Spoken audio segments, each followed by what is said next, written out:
Viens, Esprit de Dieu, et nous serons humbles et pauvres.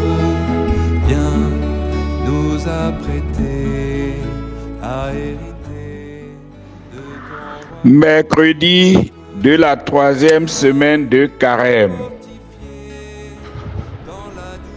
François et la joie parfaite. L'amour qui accomplit la loi. De ton eau vive.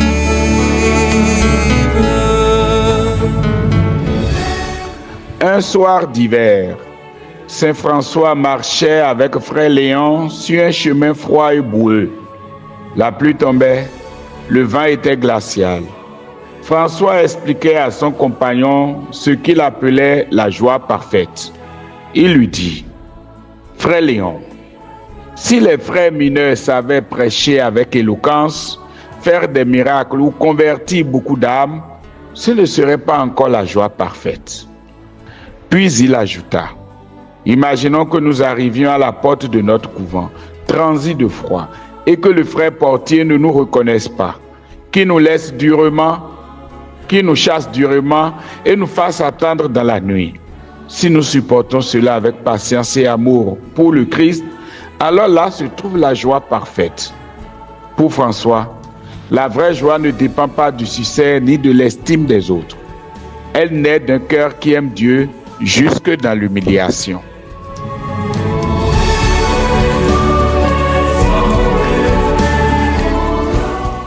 Dans l'évangile du jour, Jésus déclare: Je ne suis pas venu abolir la loi, mais l'accomplir. Le Christ ne rejette pas la loi de Dieu. Il en révèle le sens profond. La loi n'est pas seulement un ensemble de règles extérieures. Elle est un chemin d'amour. Observer les commandements sans amour peut devenir un poids. Mais lorsque le cœur aime Dieu, les commandements deviennent un chemin de liberté. L'accomplissement de la loi se trouve dans l'amour vécu concrètement. Pardonner, supporter, rester fidèle, même lorsque l'on est incompris. C'est précisément ce que François avait compris. Lorsque le frère portier le rejette dans l'histoire de la joie parfaite, François ne cherche pas à se défendre ni à revendiquer ses droits. Il choisit d'aimer dans l'humilité. Et c'est là que la loi est accomplie.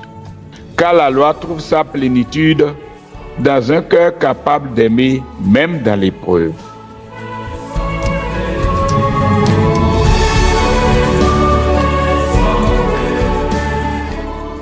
Notre époque oscille souvent entre deux attitudes opposées. Certains rejettent toute règle au nom de la liberté, d'autres multiplient les règles mais oublient l'amour. Jésus nous montre un autre chemin, la fidélité dans l'amour. Le carême nous invite justement à purifier notre cœur pour retrouver cet équilibre. Respecter les commandements de Dieu ne consiste pas seulement à éviter le péché.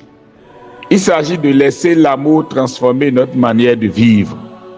Dans la famille, dans la communauté, dans le travail, les petites humiliations sont nombreuses. Une parole dure, une injustice, une incompréhension. C'est souvent là que se joue la vérité de notre foi. Saint François nous enseigne que la joie chrétienne ne vient pas d'une vie sans difficulté, mais d'un cœur qui choisit d'aimer malgré tout.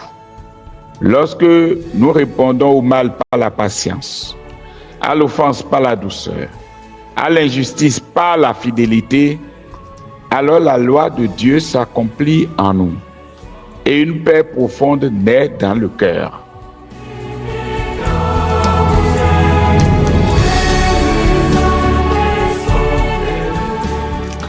Prions.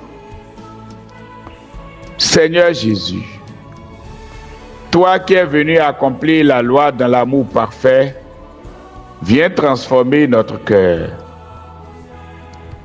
Apprends-nous à vivre tes commandements, non comme des obligations extérieures, mais comme un chemin d'amour. Par l'intercession de Saint François d'Assise, donne-nous un cœur humble et libre. Lorsque nous rencontrons l'injustice, l'incompréhension ou l'humiliation, apprends-nous à répondre par la patience et par l'amour. Alors nous découvrirons la vraie joie, celle qui vient de ta présence et que rien ne peut t'enlever. Amen.